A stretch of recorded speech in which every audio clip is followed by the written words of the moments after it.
Now, here at home, we have the White House pushing for a U.S. race war. And in an article that was co-written by Alex Jones and Paul Joseph Watson, they ask, is the media covering up the beginning of a race war? George Zimmerman's acquittal last month drew a line under nearly 18 months of hand-wringing over the threat posed to black people by racially charged hate crimes.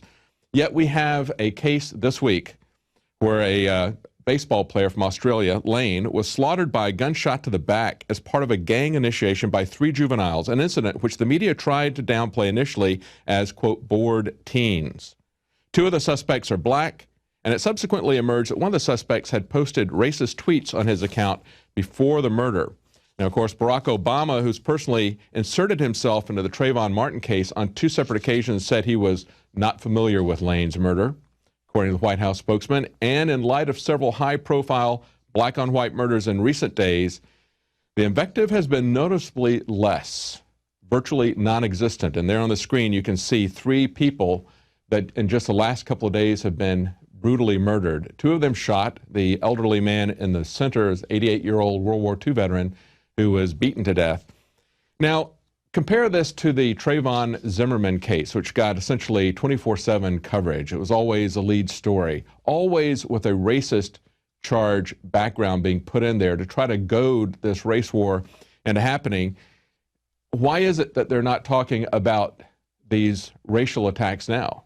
Well, because that's exactly what they were trying to stoke.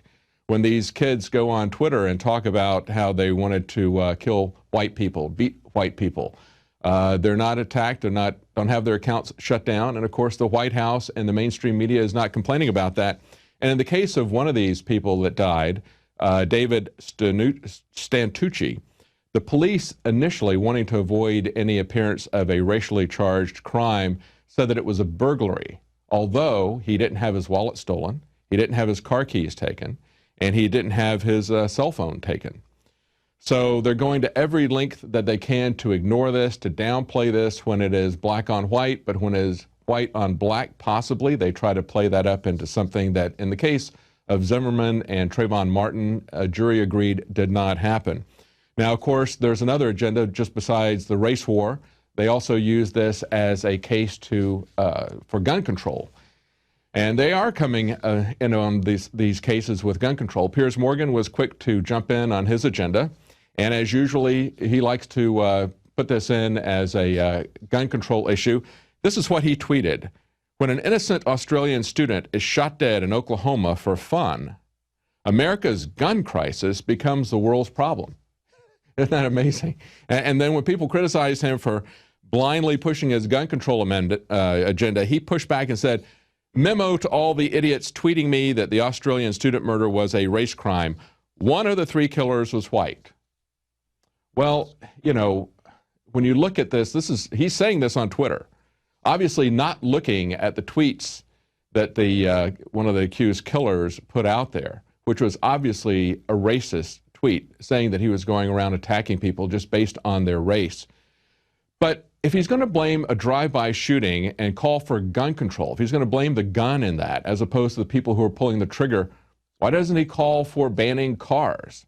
You know, you can't have a drive-by shooting if you don't have a car.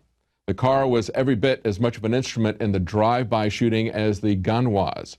But, you know, if you take away the gun, if you take away the car, they're just going to ambush people and kill them with a machete if they have that kind of hate that's been stoked by the mainstream media and the White House over and over again for a year and a half in the Trayvon Martin case.